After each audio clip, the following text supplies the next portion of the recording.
Cutting your sales cycle in half sounds pretty impossible, right? But that's exactly what Sandler Trading did with HubSpot. They used Breeze, HubSpot's AI tools, to tailor every customer interaction without losing their personal touch. And the results were pretty incredible. Click-through rates jumped 25%, qualified leads quadrupled, and people spent 3 times longer on their landing pages. You can go to HubSpot.com to see how Breeze can help your business grow. All right, good morning, everybody. Today is Tuesday, May 27th. Hope you had a great Memorial Day weekend. I'm Jon Weigell, here with the host of the Everything Everywhere Daily podcast, Gary Arndt, and this is the Hustle Daily Show.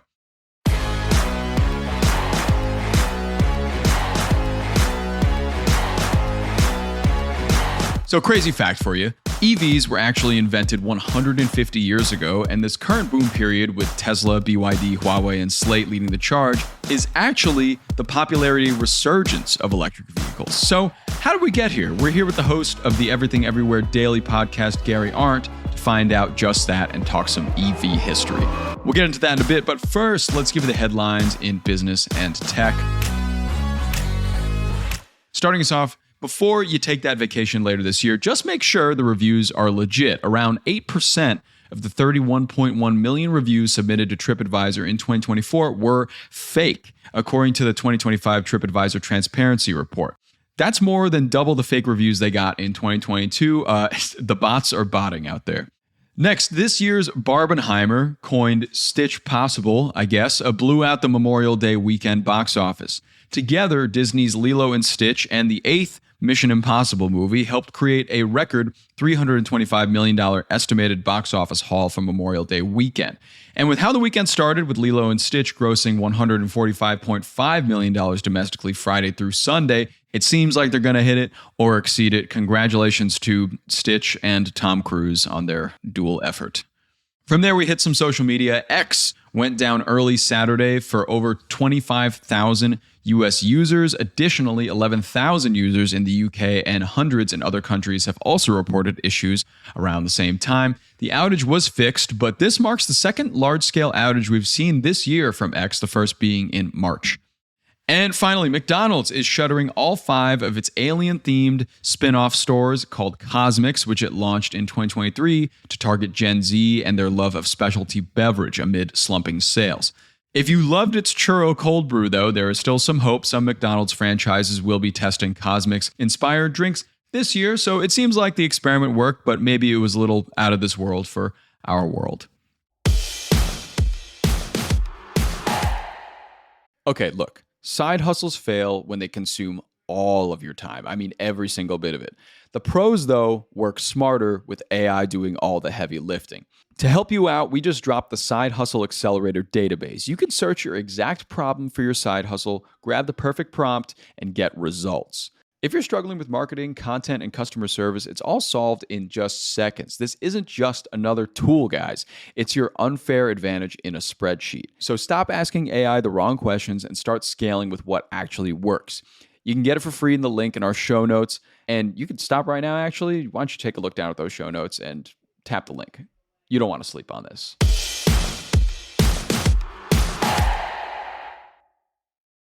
Okay, on to our main segment today. We have Gary Arndt here to talk EVs, the history of EVs, their popularity that was 150 years ago, and why they came back around so strong now.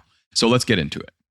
How's it going, Gary? Welcome. Pleasure to have you on. Thanks for having me. Yeah, it's great for you to be here. So, we all think of electric vehicles as something completely new or in the last maybe 10, 20 years, but they actually debuted in the 1800s. So can you tell me a little bit about what was happening in that century with electric vehicles? They date to the early 1800s, actually. Wow. The earliest thing that we could probably point to that would be an electric vehicle was in 1832. So we're closing in on the 200-year anniversary of electric vehicles. Wow. It was a Scottish inventor named Robert Anderson, and he created a very, very simple vehicle that was a carriage, a non-rechargeable battery, and a very crude electric motor.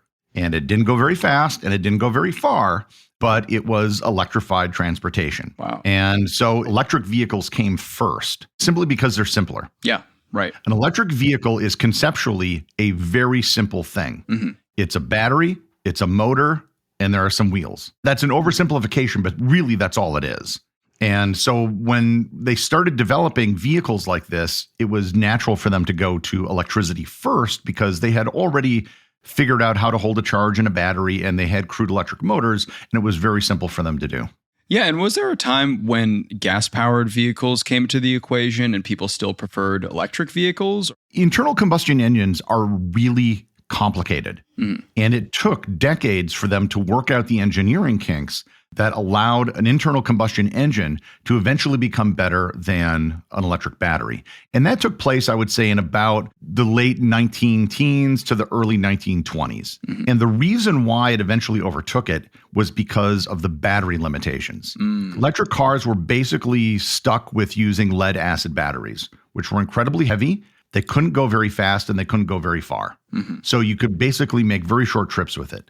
But once internal combustion engines became better, well, you could just fill up a tank with fuel and go very far. And as the road network in the United States expanded in the early 20th century, more and more people wanted to take longer and longer trips. And the only real viable option for that was an internal combustion engine. So eventually they completely dominated the electrical market. Of course, like Ford Model T, I'm sure, was a big reason for this boom. But why did it take electric vehicles so long to kind of catch up to that technology? Batteries. Just batteries. That is basically the fundamental reason. So electric motors, they improved over the 20th century. They were primarily used for industrial use and, household appliances, things like that. And they improved incrementally. A percent here and there. They got a little bit better. But the fundamental problem was batteries. And I don't know if you're old enough to remember, but there were electric cars in the 1980s and there were glorified golf carts. And literally golf carts, if you look at them, they had a series of car batteries in them, which were these heavy lead acid batteries. And I don't know if you've ever picked up a car battery. Have not. But they're ridiculously heavy. GM came out with a car in, I think, 1990, 91 that used nickel hydride. And it was better, but it still had a range of 80 miles. Okay. So it wasn't great. Sony comes out with lithium-ion batteries for a lot of their consumer products. They're really energy dense, and also they're really light. Lithium is the third element on the periodic table. Lead is way up there. And this becomes really important for a vehicle because the heavier it is, the more energy is required to make it go. Right. So the original founders of Tesla put together a prototype using hundreds of laptop batteries. And they realized that you didn't need one giant battery, that you could have a whole bunch of smaller batteries. They just strung them all together and they created a vehicle that was incredibly fast and had incredibly long distance, much more than any electric car that had ever been created at that point. And that actually was the foundation of Tesla. And then Elon Musk came later. I don't know if you've driven in a Tesla. I have, yes. They have insane acceleration. Oh my God, it goes from 0 to 80 in like less literally, than a minute. You can take a Tesla off the show floor and it will beat most high-powered dragsters in like a quarter mile. That's how much acceleration they have. First time I ever drove in a Tesla was in the Czech Republic. And I got an Uber. And I said to the driver, I was like, I've never been in a Tesla before. He goes, really? And he put it into like, what's insane mode. And we were just getting on the highway and he does it like as we're getting on the on-ramp. And I have been launched from a nuclear aircraft carrier on a plane. And I would say, along with being in a Formula One race car, this was like one of the highest accelerations I've probably ever experienced. Wow. For me, the most confusing part was getting into the car. But yeah, the acceleration does run very fast. And, a lot of these cars are actually getting faster charging too. When you think about the ones today coming from BYD or Huawei or any of these Chinese companies, it seems like they really have a handle on the fast charging. And I guess that's kind of the new frontier. Let's talk about the environmental benefits of EVs versus gas-driven cars. Well, they're not engaging in combustion. So all the exhaust that's coming out, which is primarily going to end up being water and carbon dioxide. There's some carbon monoxide that comes out. That's why we have catalytic converters. And there are other particulate matter that may come out depending on the quality of the fuel you're using and the quality of the engine. But that's the primary reason. I'm sure you've seen images of like smog over Los Angeles or in Beijing where the skies are really dirty. And that's what can happen. A lot of that is improved because automotive technology has improved and gasoline has improved. But I think that's arguably the biggest reason. However, it's all dependent upon where an electric vehicle is getting its power from. Most central electrical generation facilities today are going to be using natural gas. or some combination of natural gas, primarily nuclear power, or renewables, depending on the time of year and where you live.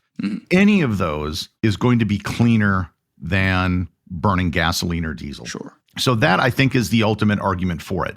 Now, that being said, the process of mining rare earth elements that are used in these batteries, that's, a problem. A lot of times it happens in places like the Congo, where a lot of it is unregulated and there isn't a lot of control over it. So that's one of the concerns.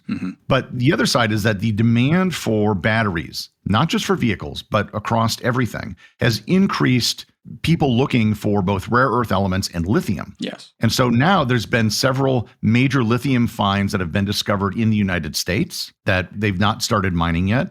And I don't think anybody's really been looking for lithium until recently. So one of the biggest mines is in Peru, and they've been putting restrictions on what can be done with it. So I think there are more and more alternatives that are being looked for. China has been the world's biggest supplier of rare earth elements, but it's not because China has more of them. It's that they're able to mine it more efficiently and cheaply. I see. So there are these elements in other parts of the world. And if we ever see the prices go up, then it's going to become more affordable for people to extract those. I just heard Cadillac today is selling EVs, and a lot of traditionally gas car companies are turning to electric vehicles. Do you think we'll see electric vehicles overtake gas vehicles completely at some point? Is it a thing that we can all move to in society and the environment will be okay with all that lithium farming? Or do you think we're always going to have this kind of 1-2 punch of some gas vehicles, some electric vehicles? I assume that we'll see some combination of gas and electric over the course of our lifetime. But I also believe that electric vehicle adoption is probably going to increase. One of the biggest problems right now is, where do you charge an electric vehicle? That's the big problem. I live in an apartment. I don't know where I could charge it. Yeah. I mean, if you go to some like mall parking lots, perhaps, but like if you live in an apartment, where do you go? Do you have one yourself? Do you petition to build one on the block? So yeah, that's a big problem. Yeah, the only places around me, and I don't live in a huge community, and in this metro area, if you want to call it that, there's a couple 100,000 people. There are some, like I said, shopping centers. So I'd have to literally go and just sit there in my car at the end of the parking lot for I don't know how long to charge it. Go wander around Target for 45 minutes maybe. And so that's a huge problem. The good part is electric vehicles are perfectly fine for doing city driving. A lot of people are concerned about what the maximum range is. The maximum range on electric cars now is approaching or surpassing that of most gas-powered internal combustion engines. Sure. So I don't think that's that much of a problem anymore. One of the biggest things is looking for faster ways to charge cars. And you always hear about these stories about new developments in battery technology that are allowing for faster charging. I think the holy grail is like 5 minutes. That if you could charge a car in 5 minutes, that's approximately the same amount of time that it would take to fill up a car with gasoline. And once that could be done, then you don't need to have a charging station in your home. Right. Then you could just go to, a gas station and get a charge and be done with it. And I think when that happens and it becomes easy to do and people see the cost benefits, because charging a car costs a whole lot less than gasoline. Of course. Then I think you're going to see adoption, because you always see this when there's an economic downturn. People always shift to buying more fuel efficient cars, and the most fuel efficient car is going to be an electric vehicle in the long run. That makes sense. But I also think at the end of the day, this is a technology, and technologies tend to live or die based on how useful they are. So buying an electric vehicle for some other reason other than it's a good vehicle is ultimately not going to be a selling point. And Tesla's done a very good job with that, as have other manufacturers. The vehicles now look like and behave like normal vehicles, and in some cases are even better. But I think once that problem is solved, you're going to see adoption increase significantly faster. And there's a lot of good reasons. Ford had an F-150 that was electric. Yes. The F-150 Lightning. That's right. And there's a lot of reasons why someone who works in the trades would want a pickup truck where they could just plug everything into. Yeah. You could have a table saw. You could have almost any tool you can think of and just plug it into your vehicle for the day, and you're good. So if you're working off-site, if you're working on a construction project, you're basically taking, the battery that powers everything with you. That's very compelling to a lot of people, and was why when I think they came out with it, there was such demand for it that the price of them had gone to like $100,000 or something. Wow. Yeah, there are a lot of great options in the electric vehicle space. I mean, even not considering like that Ford F-150 electric, we're talking about things like Slate, the Jeff Bezos startup that's like trucks, and it's very affordable comparatively. You know, all these Chinese companies, especially BYD, is making very affordable electric vehicles. We don't really have them yet, but everywhere around the world is buying them up. I think another component of this is affordability. That's a big selling point for people who want to switch to a different car. If it's cheaper, if charging is less than gas, then they'll move towards that. You're absolutely right. Mm-hmm. When Tesla started making cars, they purposely started at the high end of the market. Right. One of the founders was saying that he lived in Palo Alto and was seeing people that they'd have like a Maserati and a Prius in their garage. And they were each trying to signal different things to different groups. He's like, well, what if you could just make a high-end car that was both green and a great car? Right. So these early cars were very expensive and they've been slowly coming down in price. And like I mentioned earlier, in theory, an electric car is very simple, right? Right. There's no fans, there's no belts, there's no fluids, there's no transmission, there's no spark plugs, there's none of that. It's all gone. So the cost of these things have been coming down. I think the cost of lithium-ion batteries has dropped 99% over the last 30 years. Mm-hmm. That looks to continue to drop even further. New batteries are going to come out. So I think that the cost of an electric car, in theory, could be very affordable and more affordable than an intro-level internal combustion engine car. Sure. And when that happens, that's going to be a huge thing too. And if you can marry that with fast charging, then I think you got a winner. Yeah, so we'll see, I guess, in the next few years or so what we get with that. Thank you so much, Gary. I appreciate you coming on today. Thanks for the insight. You know a hell of a lot about electric vehicle history, so happy to have you on today. Well, when you do a podcast about everything, you tend to have a little bit of expertise on a lot of stuff. Well, thank you. Yeah.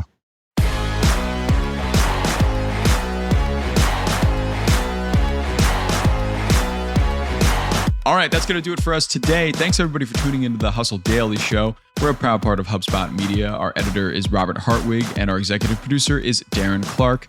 We got a lot more tech and business coverage in our newsletter. If you're not subscribed, go get signed up at thehustle.co/email and follow us on Instagram at The Hustle Daily. We'll catch you tomorrow, everybody.